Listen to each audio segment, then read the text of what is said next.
हम लोग आयनिक यौगिक के बारे में पिछले दिन भी पढ़ चुके हैं।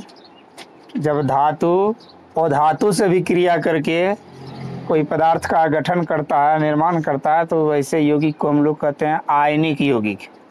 इसमें आयनों का अदला बदली होता है, बताए थे पिछले दिन। और आयनों के अदला बदली के कारण यौगिक में जितने का अदला बदली होता है उसी से आयनिक बंधन भी निर्मित होता है।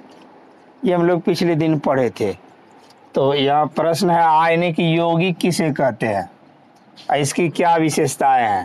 तो जवाब लिखा है कि जब धातु और धातु से संयोग करके नए यौगिक का निर्माण करते हैं तो ऐसे यौगिक क्या कहलाते हैं, आयनिक यौगिक कहलाते हैं। जैसे NaCl, इसमें ध्यान से देखेंगे धातु है एक और तो ऐसे यौगिक में हमेशा बाईं ओर धातु और दाईं ओर अधातु रहते हैं। CaO कैल्शियम ऑक्साइड है, इसमें भी Ca कैल्शियम धातु है और ऑक्सीजन अधातु है। तो पहले हमेशा जब भी आयनिक यौगिक होंगे तो उसमें शुरुआत में धातु होगा और बाद में अधातु होगा। ऐसे कई सारे उदाहरण है, इसलिए लिख दिया ETC इत्यादि। आयनिक यौगिक की विशेषताएं निम्नलिखित है। तो पहला लिखा है कि आयनिक यौगिक धन एवं ऋण आयनों से बना होता है। हम लोग आयनिक बंधन में पढ़ भी चुके हैं कि जैसे NaCl जो गठित हुआ है, NaCl का Na पर घन आयन है और Cl पर ऋण आयन है, और दोनों आपस में अदला बदली करके किसका निर्माण कर लिया है, NaCl, पहले से पढ़े हुए हैं। तो इसमें धन एवं ऋण दोनों आयन का समावेश होता है। पहली खासियत ये हो गया। दूसरा लिखा है इसके द्रवणांक एवं क्वथनांक उच्च होते हैं।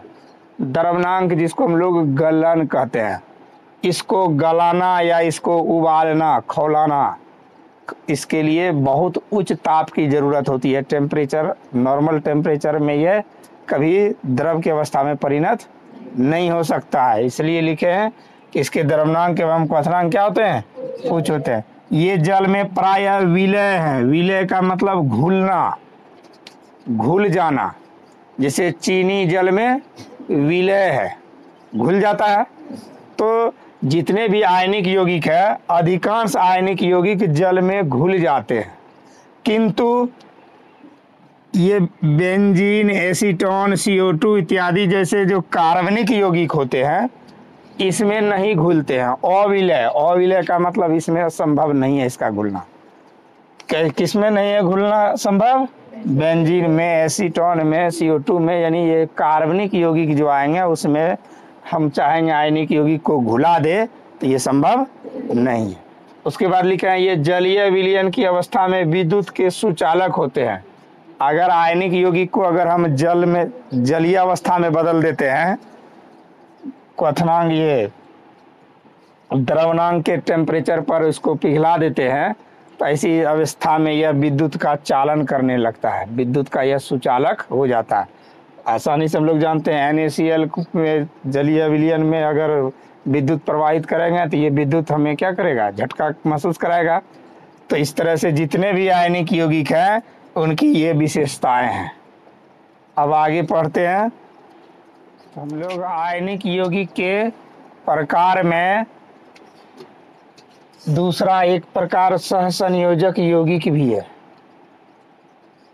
सहसंयोजक यौगिक किसे कहते हैं, तो जब अधातु से अभिक्रिया करके यौगिक का गठन करते हैं तो उसे सहसंयोजक यौगिक कहा जाता है। अधातु से अभिक्रिया करके यौगिक का निर्माण करते हैं तो उसे सहसंयोजक।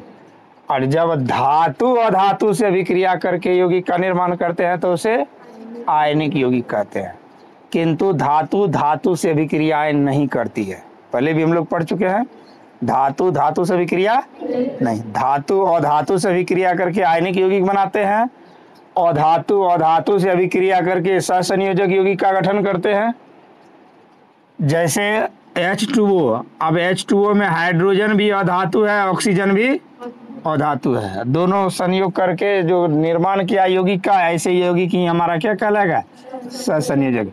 कार्बन डाइऑक्साइड में कार्बन भी अधातु है, ऑक्सीजन भी अधातु है, कार्बन और ऑक्सीजन के संयोग से जो CO2 गैस का निर्माण हुआ है, या कैसे यौगिक हो गए, सहसंयोजक होगी। ऐसे कई उदाहरण है। इसकी पहचान हम लोग ऐसे करेंगे कि दोनों तत्व यानी यौगिक में जो जो तत्व मौजूद है सभी अधातुए है, तो उसे हम लोग सहसंयोजक यौगिक कहेंगे। लेकिन अगर शुरू में धातु आ जाए बाद में अधातु आए तब उसे आयनिक यौगिक कहेंगे।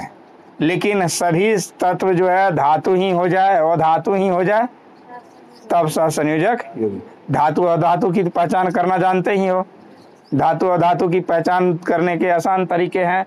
जिसके बाहरी कक्षा में 1 या 2 या 3 इलेक्ट्रॉन होते हैं वे कैसे तत्व हैं, धातु है। और जिसके बाहरी कक्षा में 4, 5, 6, 7, 8 इलेक्ट्रॉन होते हैं वे तत्व अधातु कहलाते हैं। ये सब हम लोग संयोजकता निकाल कर भी सीखे हैं पहले। अब इसकी विशेषताएं क्या है, तो आयनिक यौगिक की विशेषताओं से ठीक विपरीत गुण है इसमें।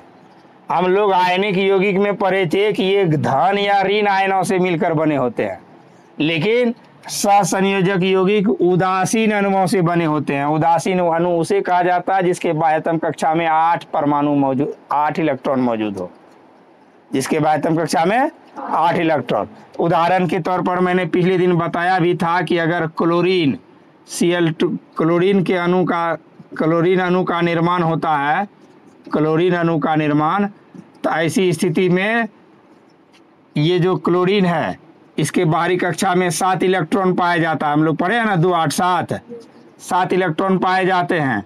लेकिन यह एक लेकर अष्टक पूरा कर 8 पूरा कर लेता है। यह अष्टक करके कितना पूरा करता है, 8, 2, 3, 4, 5, 6, 7, 8, और फिर इसमें भी 8, 1, 2, 3, 4, 5, 6, 7, 8, इस तरह से 2, 8, 8 परमाणु संख्या तो 7 ही है। इसकी परमाणु संख्या कहते हैं 17 है परमाणु संख्या, तो बाहरी कक्षा में 2, 8, 7 होगा। लेकिन बाहरी कक्षा में जब तक यह अष्टक पूरा नहीं करेगा, अष्टक पूरा करते ही उदासीन हो जाता है। तो इसीलिए मैंने लिखा है कि जब भी किसी सहसंयोजक यौगिक का निर्माण होगा तो ऐसी स्थिति में यह उदासीन हो जाएंगे। कैसे हो जाएंगे, उदासीन। ना इसमें धन आयन बचेगा ना ऋण आयन, यानी ये बाहरी कक्षा में अपना अष्टक पूरा कर लेते हैं। लिखे हैं कि ये प्रायः वाष्पशील द्रव के रूप में और कुछ ठोस के रूप में भी होते हैं। ये वाष्पशील द्रव, गैस, ठोस तीनों रूप में होते हैं। वाष्पशील द्रव का मतलब ही होता है गैसीय अवस्था। तीनों रूप में होते हैं। उदाहरण के तौर पर जल द्रव अवस्था में है, और जल को हम लोग गर्म कर देंगे तो भाप किस अवस्था में आ जाएगा, गैस अवस्था में है। उसी प्रकार एल्कोहल शराब बुझते हो ना, शराब भी हमारा द्रव अवस्था में है। बेंजीन, इस सूत्र याद रखना है, बहुत इंपॉर्टेंट है, वस्तुनिष्ठ में अक्सर पूछे जाते हैं। बेंजीन का फॉर्मूला आता है C6H6, ये भी द्रव अवस्था में होते हैं। ठोस अवस्था में ग्लूकोज और यूरिया, ये ठोस अणु होते हैं। इसके उदाहरण हो गए। उसके बाद मैंने लिखा ये प्रायः जल में अविलय होते हैं। हम लोग आयनिक यौगिक में पढ़े थे जल में विलय होते हैं, लेकिन इसमें क्या पढ़े हैं, अविलय। अविलय का मतलब ये जल में घुलते नहीं के बराबर है। कहता ये कार्बनिक यौगिक में विलय होते हैं। तो कार्बनिक यौगिक यानी कार्बन, जिस यौगिक में कार्बन की मौजूदगी होता है उसको कार्बनिक यौगिक कहा जाता है।